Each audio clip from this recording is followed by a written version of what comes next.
What do the 49ers need to focus on to win a Super Bowl? And are they battle tested? We're going to talk about that plus much more next.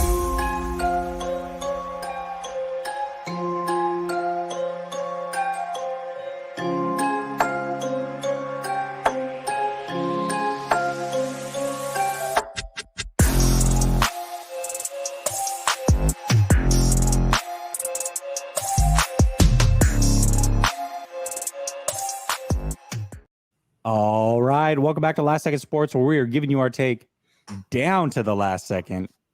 And it's not Tuesday, but it is Wednesday. And you got my guy, So Real, Suneil, that says bikes are that way. No. Opposite. Bikes are that way. Tacos are that way. What's up, Suneil? How you doing, man?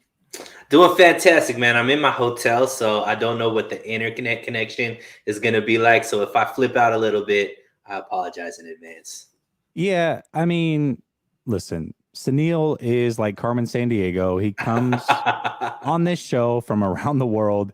Each week, we don't know where he's going to be at, but he's a trooper and he always shows up. The man is a gamer. In fact, he's shown up twice this week. We got to see him after the game on Sunday and then again tonight. Suneil twice in a week. What a treat, man. What a treat. Hey, where are you at right now? I'm actually in Spokane, Washington. Oh, Spokane. I like it. Yeah. You know what? Spokane, I have a special place in my heart for Spokane, Washington, because I've played in Hoop Fest so many times, and Hoop Fest is the biggest 3-on-3 outdoor basketball tournament in the world. They put it on every single year. It's phenomenal. They shut down all of downtown Spokane, back-to-back hoops, fill the whole thing. There's like 30,000 players that enter this thing. And I've played in that tournament 10, 12 times. We used to drive there every year to play in it. A lot of fun. So Spokane has a special place in my heart for that. Outside of that, though, Spokane is a dumpster fire. But they do have Gonzaga. So good for them. Gonzaga's right out there too. And I will say this. If you've never eaten there, eat at, I know this is going to sound sketchy, but at a place called Dick's. Phenomenal burgers. Without a pause? There ain't gonna be no pause. Zero pause. Because I'm going to bask in it. Eat at Dick's. Really good burgers. All right. Suneil, in your opinion, what does Shanahan need to prove in these playoffs? Yeah, so I mean, obviously I am a card-carrying Shanahan, as most that follow this show know. Oh yeah. Shanahan, as far as his playoff record as a coach, it's not terrible, right? 4-2. Obviously gone to NFC Championship game, lost, went to a Super Bowl, lost. So I think the easy answer would be like, hey, you have to win it all. But I don't really think that necessarily is the case, just because, Shanahan winning the Super Bowl with this team with a, third string quarterback, Mr. Irrelevant type of situation. I think that would be a really, really tough feat, and he would get a lot of praise for that. I don't know if the expectations from the national media and all that is like he's supposed to win with this team here. But what I think it can't be one and done, right? You have to make a deep run, depending on where they, finish. If they end up with the 1 seed, you got to make it to the NFC Championship game at minimum, get back there, and then, possibly even the Super Bowl and even a victory there. But for me, I think the biggest thing that people want to see, the critics of Shanahan, is game management, right? Like how is he going to handle late game situations, end of half situations? Is he going to be aggressive? Is he going to be more conservative? How is he going to manage the clock? What is his play calling going to be like? Shanahan tends to have a habit of going away from what works, right? So is he going to outthink himself, or is he going to just kind of play the Novocaine game, just keep it the same, and eventually it's going to work? I think, honestly, I think out of all the teams that he's had with the 49ers, this one I think is most likely to win a Super Bowl, just because not only is the defense able to do, what the defense is able to do as far as minus the last few games, keep teams under 15 points. This offense with Brock Purdy at the helm, they can score too. So I don't know if Shanahan has had quite the dual combo of a defense that plays really well with an offense that could put up points. So, we'll see. We'll see what time will tell. But I think late game situations and his play calling when things are on the line are what needs to be seen.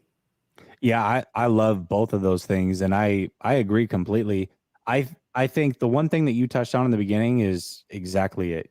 You can't be one and done. I don't know if anybody's looking at you expecting to win a Super Bowl with a rookie quarterback, third stringer.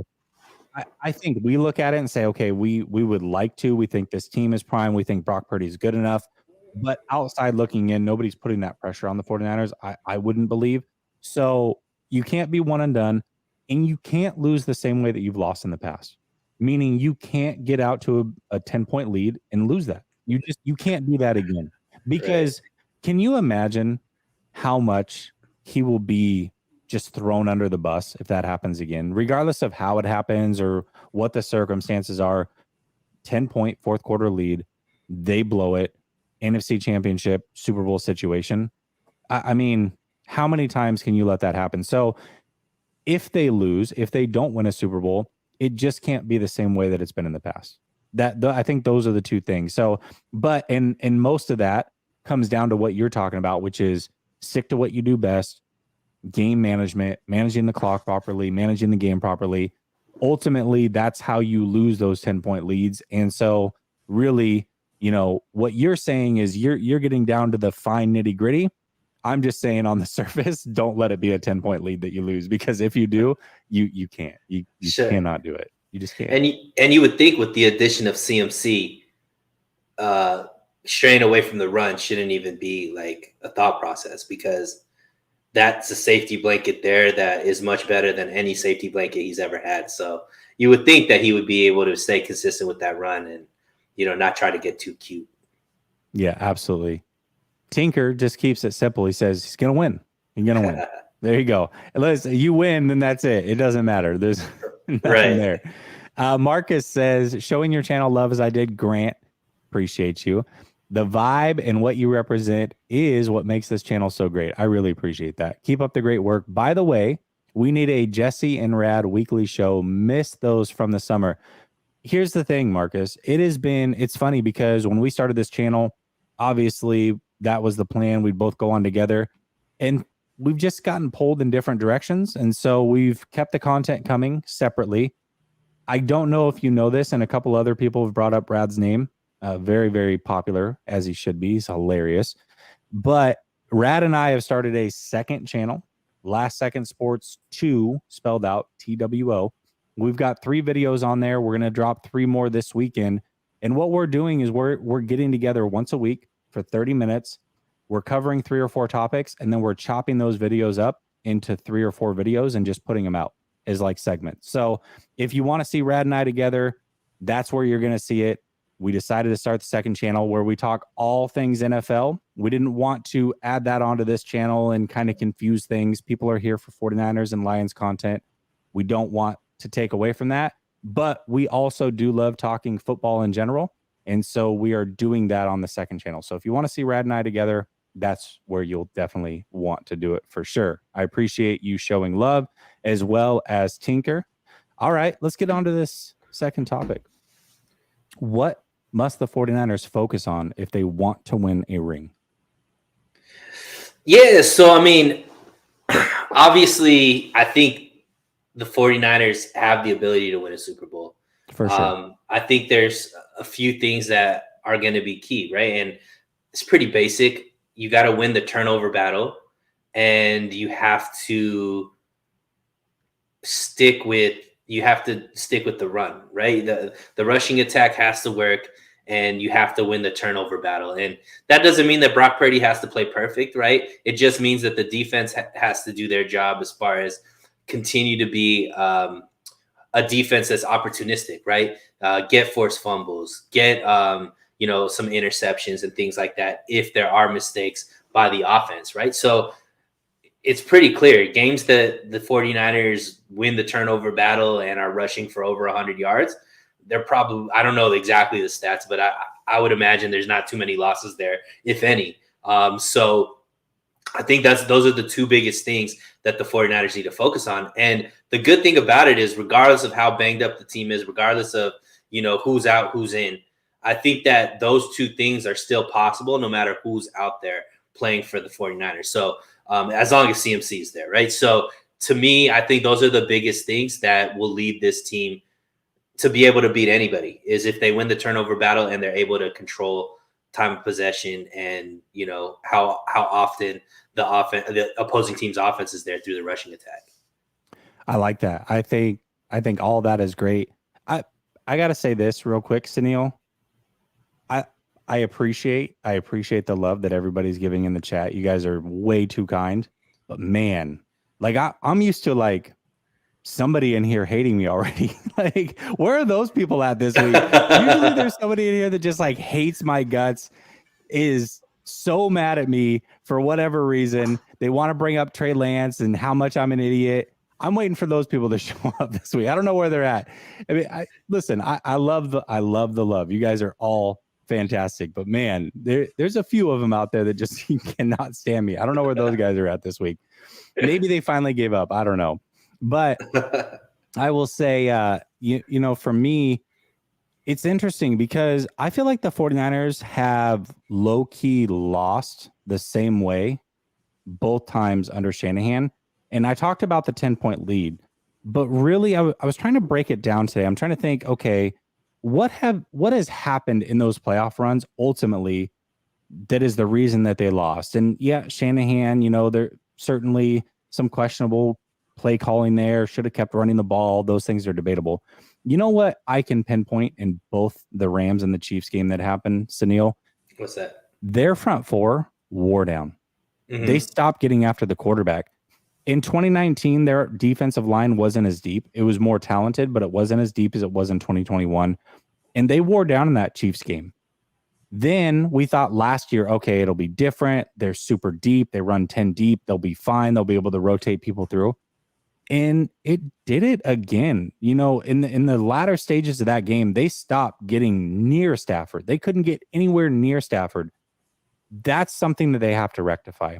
And it's on D'Amico Ryans to figure that out. There have been games where they haven't gotten after the quarterback whatsoever this year. No sacks. I don't want to say haven't gotten after the quarterback whatsoever because pressures are there, but they've gotten no sacks in games that they probably should have gotten some sacks. And you're going to be facing a mobile quarterback or two throughout your path to go win yourself a ring. How do they avoid this defensive line wearing down again when they need them most?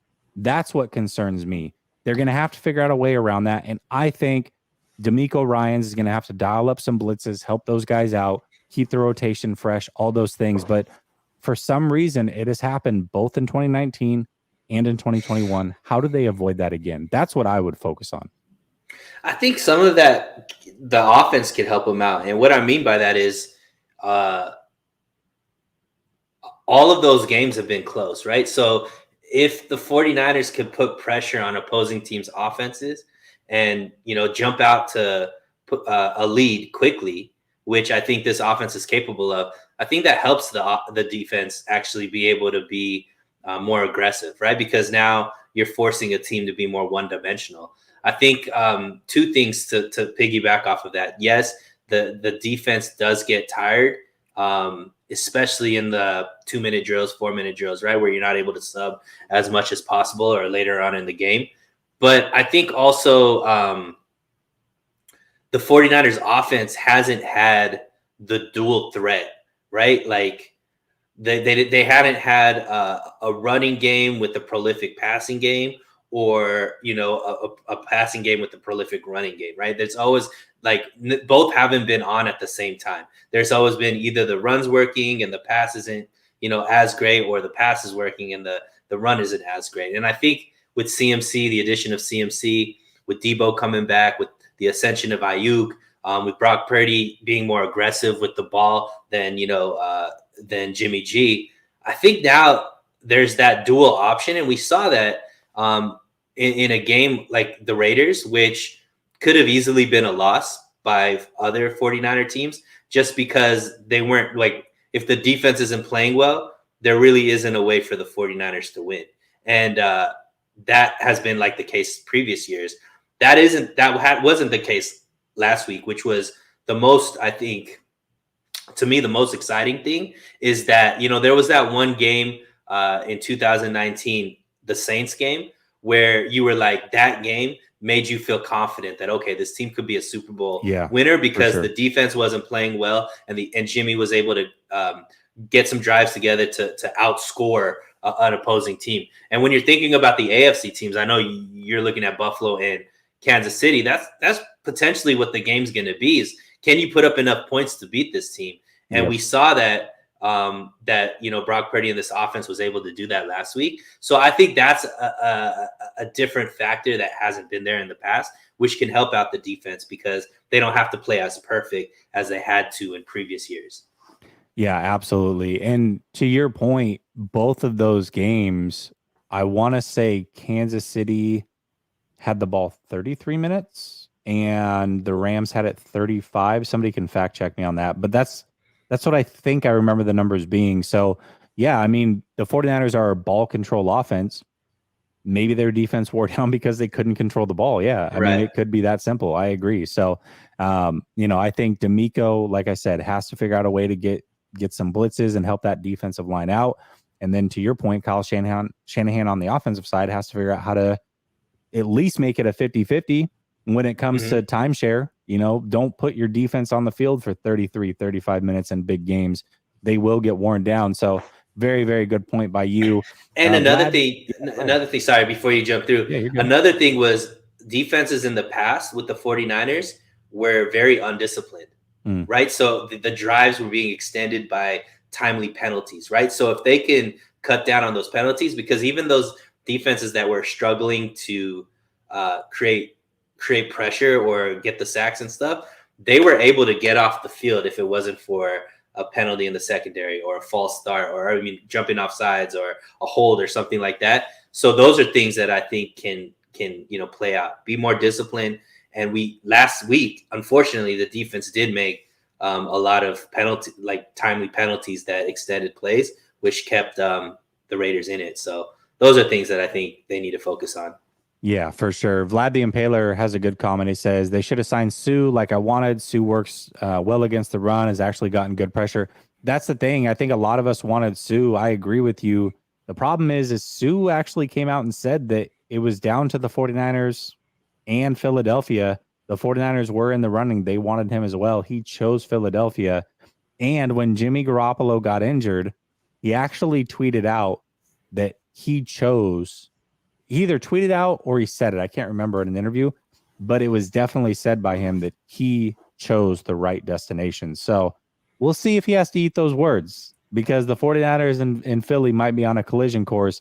And if that happens and he loses to the 49ers, I would venture to guess that quote would be in the locker room going into that game. Just throw it out there for sure. I bet you he wishes that Brock Purdy was playing for the Eagles instead of Gardner Minshew with their 2-game losing streak. I would agree with that. Ever since their quarterback went down. So I would agree with that. Tinker says, we're going to get that bye. I hope so, Tinker. I love the optimism. I just don't know if the Giants don't have anything to play for. So I could see a situation where they just don't play anybody. They don't care. And Philly also is probably going to bring back Hurts because they want to get him some run before the playoffs, and they need to win this game. They need that bye week. They really need that bye week because they've got some players that are this close to coming back that if they get that extra week, Lane Johnson is a guy, Hurts getting fully healthy. They did just bring 2 guys off of IR. They're starting to get healthy. Although they've had some injuries here, they're starting to actually get healthy at the right time, but I think they need that extra week, and I think they're going to fight for that. What's up, Shay? He says, Packers low-key scare me if we have to face them. I'm not scared of them. Shay, but I do agree that that's the one team we talked about it last week. That's the one team that I would prefer not to play. The Giants, great. I'll take that. Seattle, Detroit, and I still think they beat Green Bay, but Green Bay out of all those teams is the most complete. Heck, Grant and I just did power rankings in the NFC, and he put the Packers 4. To play the number 4 power ranked team, regardless of where you're at, 4 or 5, whatever, that's not the best draw in the first round. And Aaron Rodgers really has, I mean, there's no pressure on him. If he wins, great. If not, no big deal. I feel like they're a team that can sneak up on you. I'm not saying they will, but if any of the teams can beat the 49ers in round 1, it would be them. That's my opinion. Yeah, to be honest, I would rather face the Packers than the Giants. And the reason for that is the Giants have, look, there's a very consistent mold as to which type of teams the 49ers struggle with. It's not the drop back quarterback. It's the mobile quarterback that has a good running game. And that's what the Giants are. Danny Dimes, for as little maybe arm talent as you can say that he has, his mobility is his name's wild. Danny Dimes for a reason. Right. No, but I'm saying like his mobility is what really I think elevates him and has helped this team win. They got Saquon Barkley back there, and their defensive line is playing a lot better as of recent. So for me, I don't know. That's kind of the team that the 49ers struggle with. Whereas with Aaron Rodgers, we've seen him with better talent, and the 49ers have been able to shut him down. There's no Devontae Adams back there. We see what Devontae Adams does, what he could do to elevate a quarterback like Jason Stidham. So, yeah, I mean, I think the Packers would actually be an easier victory than the Giants. Yeah, I don't know, man. Like, in a weird way, listen, when you lose a great player like Devontae Adams, I'm not trying to say that you get better, but we saw down the stretch of that game, he was just laser focused on Devontae Adams. He wanted to go to Devontae Adams. That was a big reason they lost. They had a chance to win the game. He had somebody wide open. I think it was Lazard. I can't remember. Maybe it was Valdez-Scantling. And he just couldn't take his eyes off of Adams. So maybe not having Adams forces him to spread the ball around and makes him a little bit more dangerous, because that is one thing that Aaron Rodgers does. When he's at his best, he spreads the ball around well, and he also doesn't turn the ball over. And if you can get those things out of Aaron Rodgers, I mean, crazy things can happen. I actually don't disagree with the Giants thing. I see where you're coming from on that. You did make me raise my eyebrows at it, but you know, I get it. I understand where you're coming from. Bastard, nice name. Lions are better than both. I think the Lions offense scares me more than all the teams. They're just not a complete team. Their defense has had so many ups and downs. That loss, I think, what was it, against Carolina? You can't have that at the end of the season when you're fighting for the playoffs. If they had won that game and beaten Green Bay, they would have been the team going into this that controlled their own destiny. If they won, then they would have been in. And unfortunately, now they're needing some help to get in. I like the Lions. They're obviously the other half of the channel. I'm rooting for them, but I don't see them getting in. And to me, they're a very one-dimensional team. Their offense is great.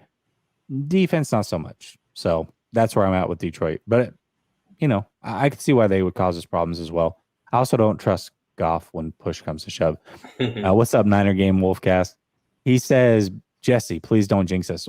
We've already broken the curse. Suneil and I on this channel broke the curse. When I picked the 49ers to beat the Rams and then they did it, curse is broken. I can say whatever I want. It's not my fault now. It's not my fault any longer. We can no longer hold me accountable if they lose a game in the playoffs. Right? Tinker says, you mean at home when we win the bye week, right? No, it's called faith. I get it. We're the faithful. It's not going to happen. It's just not going to happen. And Jamal brings up a great point. Romeo Dobbs versus Lenore, Watson versus Ward, Cobb versus Jimmy Ward. I like the 49ers cornerbacks in those matchups. Defensively, Green Bay is playing pretty lights out. And the one thing about them defensively is they have players at every level now too. They have an elite linebacker. They have an elite defensive tackle. They have an elite corner. They have some players. They definitely have some players for sure. All right. You know what? Just for you, we're going to get the number 1 seed. I hope that makes you feel better. And a lot of people are just assuming that the Giants they're just gonna sit everybody, but maybe the coach over there is like, no, we need momentum going into here. We just came off of a big win. If you know anything about the NFC East rivalries, like losing isn't. There's no it's not like you just give up a game against your rival because there's a lot of trash. That's like, would we allow ourselves to just let Seattle beat us? Like, would we just sit all of our? No, I don't think that's a thing that the faithful would be like happy with. Like, you don't want Seattle to ever get a win against us, no matter what the circumstances are. So I don't know if there's just like, it's not like Danny Dimes is this like ultimate kind of quarterback that has so much experience in the playoffs and all this kind of stuff. For sure. And I don't think that they're just trying to one and done it either. They want to win. So, there's a lot they probably need to work on, and especially against a defense like the Eagles. To me, that's where like it doesn't hurt them if they win or lose. So why not try out some things against a really good defense, especially going into the playoffs, Yeah, I actually don't expect them to outright sit all their players. I just don't expect them to play all game. And even if they do, I think the fact that Hurts is back, that's enough for me to pick Philadelphia. Right. So I think there's a situation where they do rest their players, at least for a chunk of that game. And when push comes to shove, I think Philly is more desperate. They're playing Hurts. Him being back in that lineup, I think, makes the ultimate difference. So I would be shocked if Philly lost that game. But what version of Hurts is coming back? It's not like it's a shoulder injury. You know what I mean? So it's for like, sure. How much is he going to run? Is he going to put that shoulder back? Like, do they even play him? Because at the end of the day, do you want him for the playoffs or do you risk him for this game just to get the 1 seed? I don't know. Like, that's a decision that the coach has to make as well. It's a big shift because they could jump from the 1 seed to the 5 seed very quickly. If now all of a sudden you're playing Tampa on the road, I think that's not. I think that's a matchup they would love to avoid. Right, but also if you risk Hurts and he's injured and he misses the playoffs, you're one and done. We've already seen what Gardner Minshew is doing with that team. So there's a lot of decisions. I don't think there's an easy. There's anybody really knows what's going to happen in that game. There definitely is. All right, I was thinking about this question. And, obviously we know every player on this team inside and out. But I've been doing this series all throughout the season, Behind Enemy Lines. It's normally on Wednesdays. I just don't care about the Cardinals in this game, to be honest with you. I don't think anybody else does either. I couldn't do it. I'm sorry. I couldn't do Behind Enemy Lines this week. That being said, I've been doing this segment all year. And one of the questions that I've asked the opposing content creator is, give us a player or two that maybe we don't know as 49er fans or somebody that doesn't follow your team would really, really know a ton about that player. And I'm going to repackage that and ask you a similar question. But think about this as an outsider perspective. Maybe somebody that doesn't watch the 49ers. It doesn't have to be like somebody that's buried way down the depth chart. It could be a guy that we know very well, but maybe other people don't respect enough around the league. But who's a player that you would say is the 49ers' best kept secret, to where if we match up with an opposing fan base, or, when we match up with opposing teams in the playoffs and that fan base comes through, they're like, I didn't account for that dude winning the game. How the hell did that happen? Like, who's a player or two that you can think of that would fit that bill for us? So I think I know where you're going with this, so I'm going to leave that one for you. But I think for me, and I don't know, I don't know if what the outside world thinks of it, but to me, it's going to be Charvarius Ward. And I don't like when people talk about it at the end, like the national media talks about the best corners in the game. Ward isn't brought up in that much, right? He's not like the sexy pick. He doesn't have all the interceptions, or, he's not the trash talker of some of these other guys. But when you look at his stats and what he's able to do to really premium wide receivers, he's just as shut down as maybe anybody else in the league. Like, so for me, I think that an opposing team comes in and they have like, their star receiver or whatever, and they don't have their star receiver doesn't have the game that they were expecting. And that's because of Charvarius Ward. So, I think that that's probably someone that gets overlooked just because he doesn't have necessarily the quote unquote sex appeal as some of these other corners that are out there getting a lot of the praise from the national media. I love that one because I can attest to this when talking to other fan bases and bringing up Ward. He's an afterthought. People are like, psst. When we signed him and I would talk about it in the offseason, I'm like, listen, the 49ers have the best defense in the league.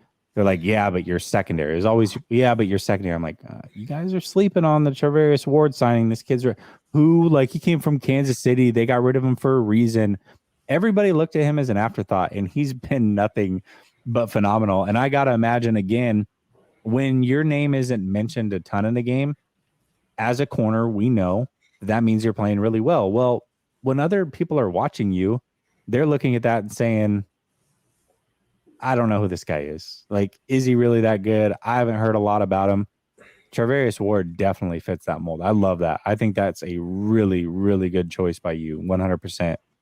The guy that I'm going to say is somebody that to us seems really obvious, but he gets talked about in the same way. And when I talk about him to opposing fan bases, they're like, yeah, he's cool, but you have Kittle and you have Debo and you have CMC and all these other guys.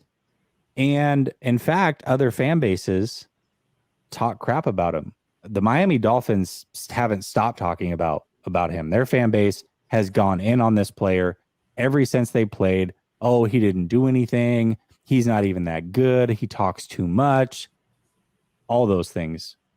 It's Brandon Ayuk for me. Brandon Ayuk is slowly evolving into a number one wide receiver in front of our eyes.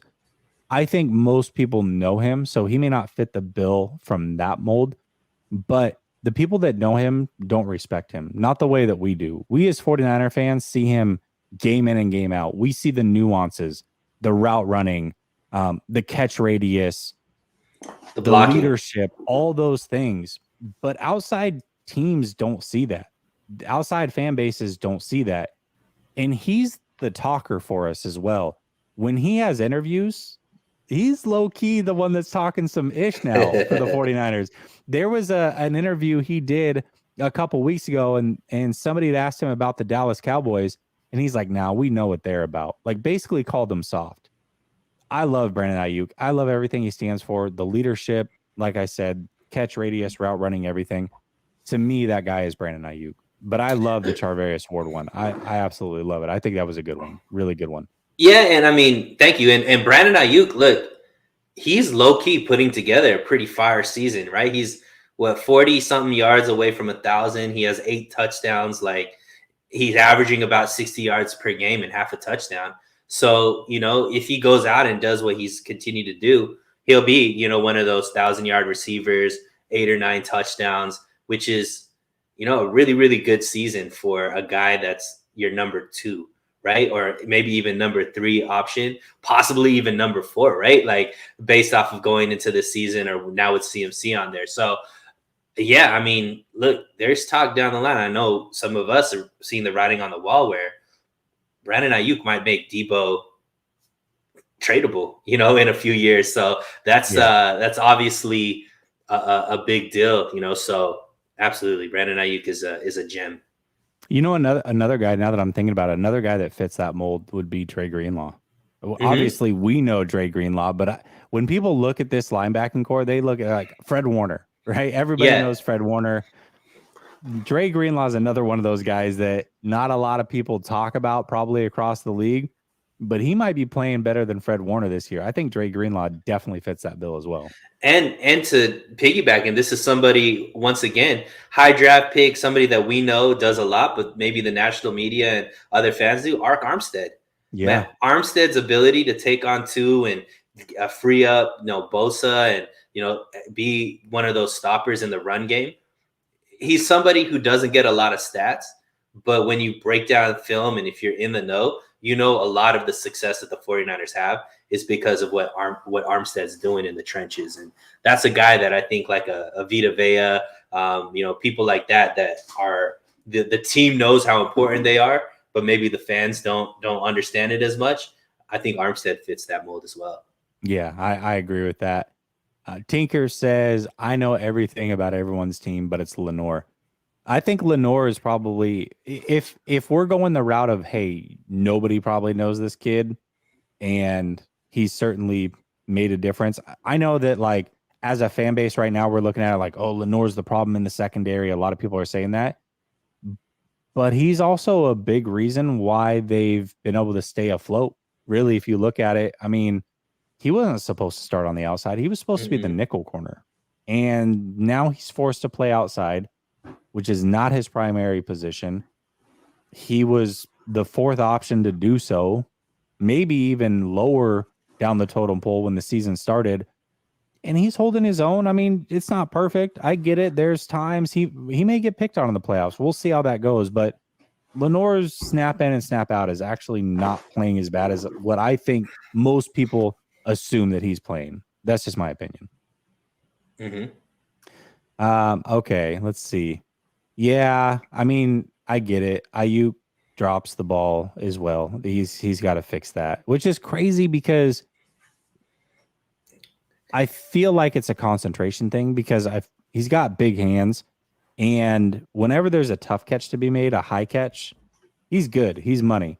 But if it's like right there and it's an easy catch, those are the ones that he's dropping. So right. I agree with that. I agree with that. He's got to clean that up as well.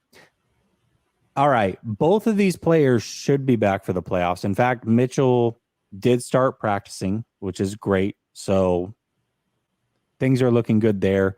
Rumor is Banks should be back for the wild card, but you never know with either of these guys. We don't until they play. We don't know. Who do you think is more important to this team winning this year? If you had to choose one to come back, would it be Mitchell or Banks, and why? This one's interesting because I think the easy answer is to say Banks because obviously CMC is there. Mm-hmm. But when I was thinking about this, because you sent me these questions earlier, when I was thinking about this, I was like, Brunskill played pretty well at the left guard when Banks went down. And I think that who's there at the left tackle plays a big role in that, right? So I think that there, when you're looking at who's left guard, like it could be okay because you have the best, maybe the best player in the league on offense in Trent Williams there to make that position better. Now, Elijah Mitchell, I think, coming back does exactly what we're saying is key for the 49ers to win, is adding to the rushing game, right? Having another guy that when you need to rest CMC can go out there and still get explosive plays.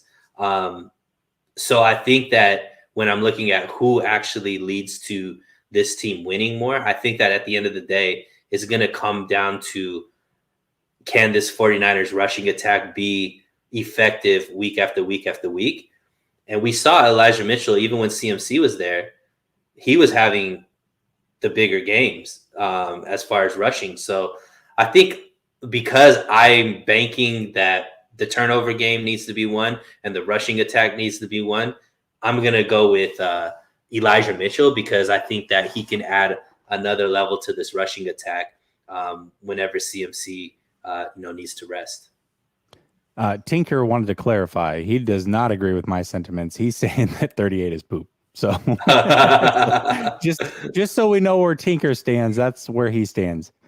Maybe I have a soft spot in my heart because he's an Oregon player. But I actually think he's been playing not great, but better than what people give him credit for.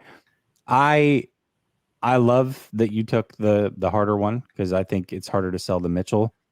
The way that I'm looking at this is if whoever is there currently goes down, how screwed are they? So if you look at Mitchell, if Mitchell's not playing, like he's not in the equation, and CMC goes down, they are screwed.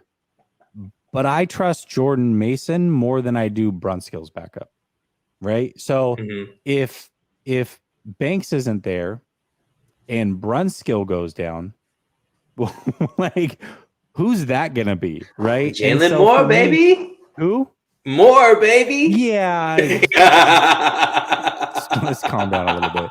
So that's the way that I look at it, just because I'm looking at worst case scenario. So if those guys don't play, their backups go down. Who do I trust more? I actually trust Mason quite a bit. Certainly not the player that CMC is by any means. He may not even be the player that Mitchell is, especially because Mitchell's looked so explosive in the small amount that he's played this year. But for me, I have to go with the obvious answer, and that is definitely Banks, just because I don't trust anybody behind Brunskill. I definitely trust Brunskill. If the answer is, okay, I got CMC, I got Brunskill, I got you. But for me, I got to go worst case scenario. And in case of emergency, break glass, Brunskill's backup or CMC's backup. And I got to go with CMC's backup being the better player for sure. Purdy Me says, is it pronounced Eric or Arik? That's killing me. I've always called him Eric Armstead. That's the way it was pronounced when he was at Oregon. I'm an Oregon Duck fan, so saw him well before he was with the 49ers. They always called him Eric. I've always called him Eric. Maybe it's wrong, but I think it's just Eric. I've always called him. I thought it was Arik, but yeah, I don't. I mean, could be wrong, but when he was at Oregon, it was always Eric. So that's what I'm going with. But somebody can look it up. I would look it up, but it's like one of those things where you have to, it like goes to YouTube and then has you like, here's how it sounds. It's not just telling you. So somebody can go to YouTube, listen to it, and then come back and report if it's Eric, Arik, what, I don't know, whatever. I think it's Eric, but I could be completely wrong about that. All right. Main topic of the show, my friend. In your opinion, are the 49ers battle tested? Now, I'll let you think about this one. I'm going to take this one first. Cool. The 49ers, when you look at it, when all is said and done, if this weekend goes the way that I think this weekend's going to go, where Miami doesn't win, unfortunately for them, they're down to their third string quarterback. They're probably not going to win that game. Where Seattle doesn't win, Seattle will win, but Green Bay wins, passing them up in the playoffs. There's a likely scenario where the 49ers, when it's all said and done, had 3 playoff teams on their schedule. Okay. We saw them get taxed against Kansas City.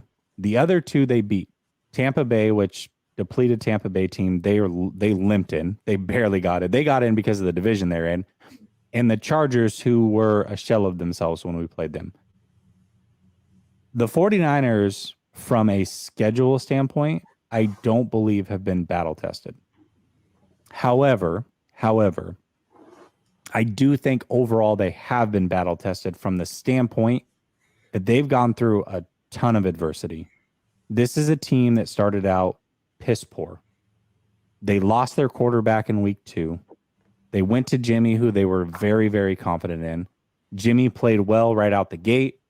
Then they lost to the Broncos, which we would later find out was a horrible loss. They couldn't put up points. There was weeks where things weren't clicking at all. We were wondering about this offense. What the hell's going on? Do we blame Shanahan? Do we blame Jimmy? Why is the offense the way that it is? Then they make the trade for CMC.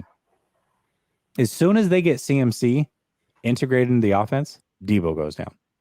So they've been without their plethora of weapons all season long. They're down to their third string quarterback, which we have confidence in, but regardless, he started out third on the depth chart. They've had a ton of injuries up and down this team. Luckily, most of them haven't been season ending. Losing Mosley and losing Verrett was crucial. I mean, that's a big reason why Lenore's playing. People are playing out of position like Jimmy Ward. Not ideal, but they've been able to pick up the pieces. Eric Armstead, who we talked about, has been out for a big chunk of time. Kinlaw hasn't played most of the season. Every good player for this team, for the most part, has missed time at some point or another. They're battle tested from the standpoint that they had to fight adversity, overcome a bad start, overcome injuries, not so much overcome a schedule, but they've won these final games down the stretch outside of the Raider game. They've blown these teams out. They've won them by a wide margin. They've done everything that you would expect a good team to do, winning all the games that they are supposed to, winning by the margin that they are supposed to. I feel like overall, this team is battle tested. They're just not battle tested because of the schedule, because I don't think anybody can sell me based on the schedule that they are a battle tested team. That's just me. What are your thoughts? So I don't know how much this matters. And what I mean by that is I'm looking for how many ways can a team win? And to me, when I look at the last however many Super Bowl winners, right? Whether it be the Rams, whether it be, before that, well, I think it was Tampa, Kansas City, the Eagles and stuff like that.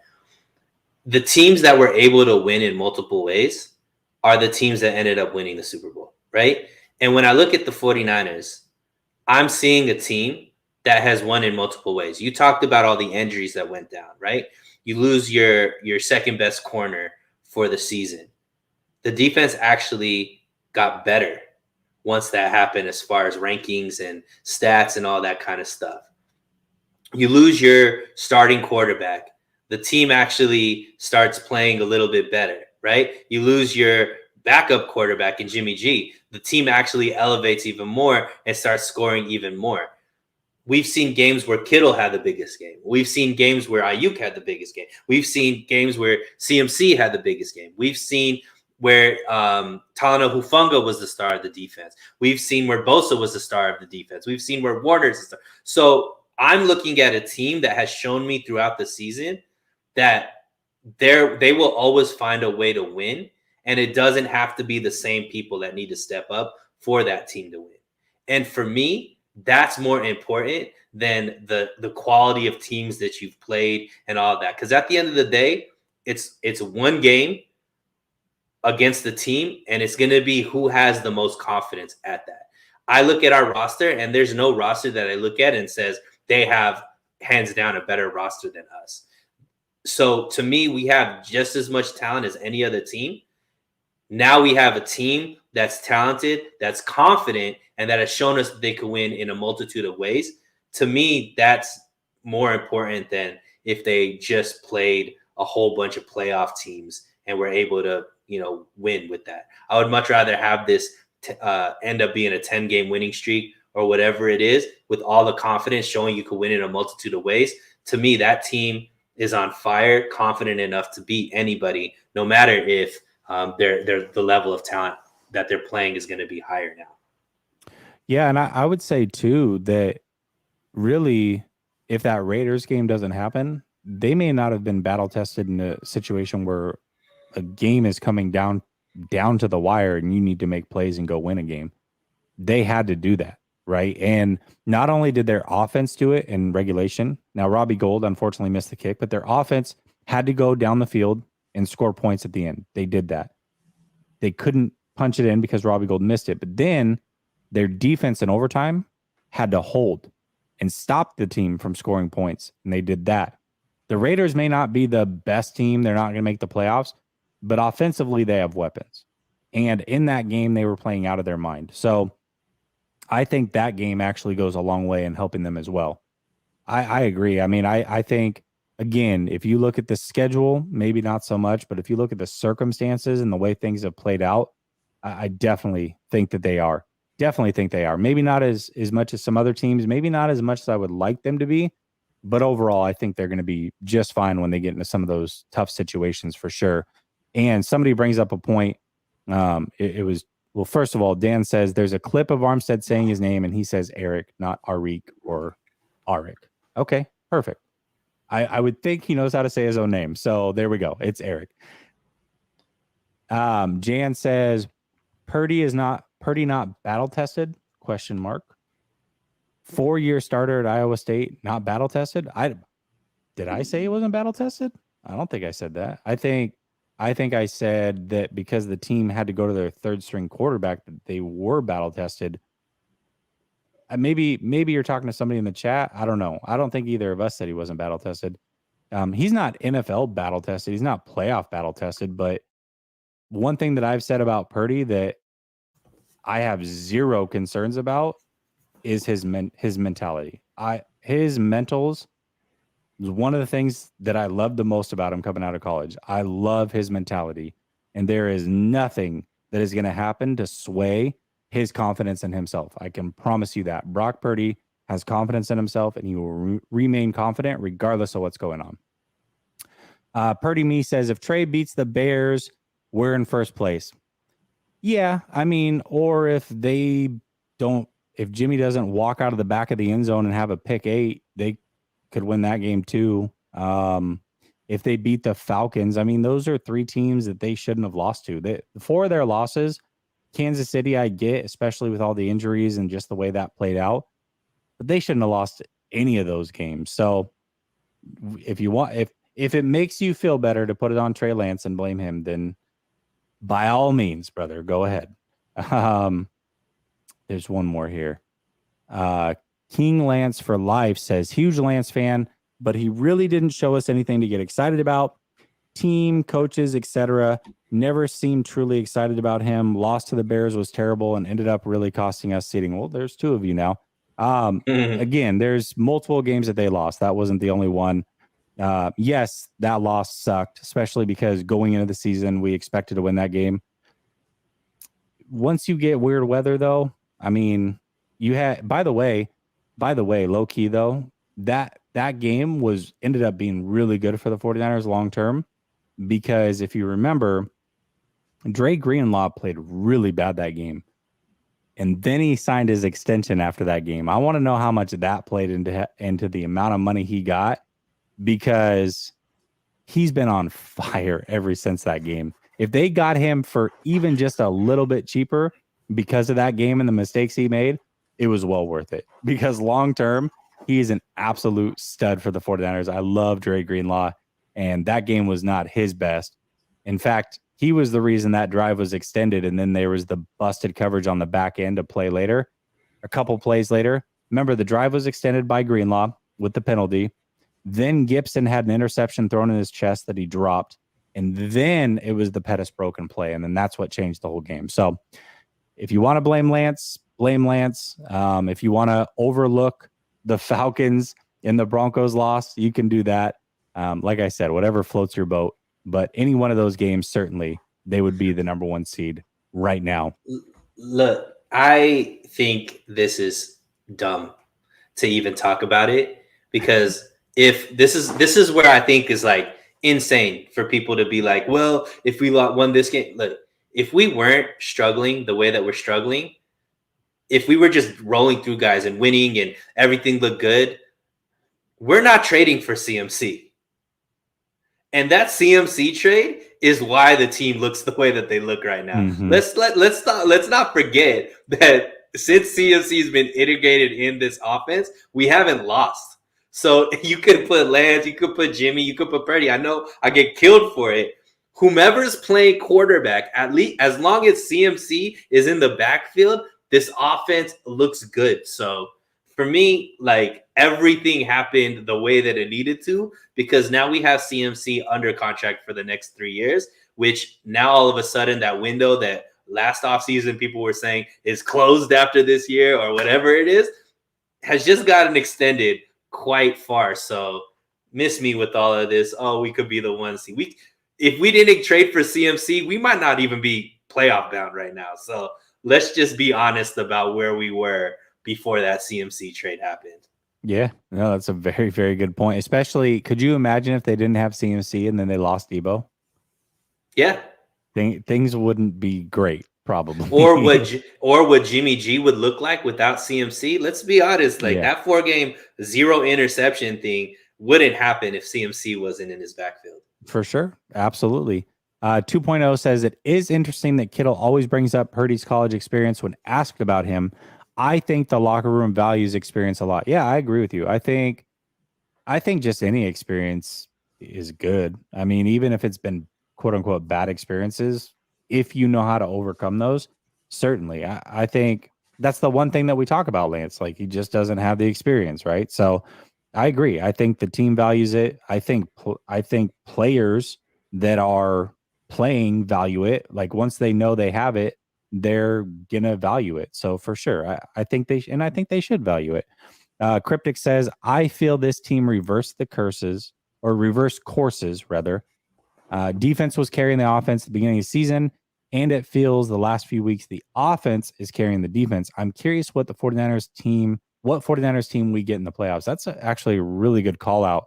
I don't know. I don't know what team they're going to get. I mean, I could see a scenario where the defense steps up again, but I could also see a scenario where shoot, you go up against a Philadelphia team and they hang 30 on your head and you got to figure out a way to outdo them. I could see all those scenarios playing out. In fact, I would be shocked if we don't see both scenarios. I would be shocked if the defense doesn't go out and do their thing for at least a game. And I would be shocked if they make a long run that an offense doesn't put up 30 on them and they got to figure out how to win that game as well. I think they're going to need both. And going back to, is this team battle tested? Well, Suneil broke it down. They found multiple ways to win, multiple ways to go out and get victories. And all of those ways are going to become important in the playoffs because you have to win multiple different ways. Sometimes the 49ers won a game last year in Green Bay because of their special teams.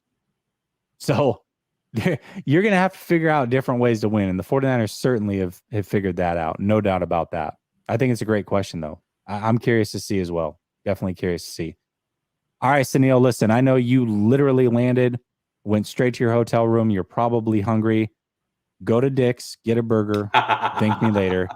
Everybody in the chat, stay blessed. We'll be back for the post-game show on Sunday. And if you haven't subscribed to the second channel, Last Second Sports 2, spelled out TWO, do that. Link is in the description for Suneil's channel. Go show him some love at So Real Sports. And until post-game,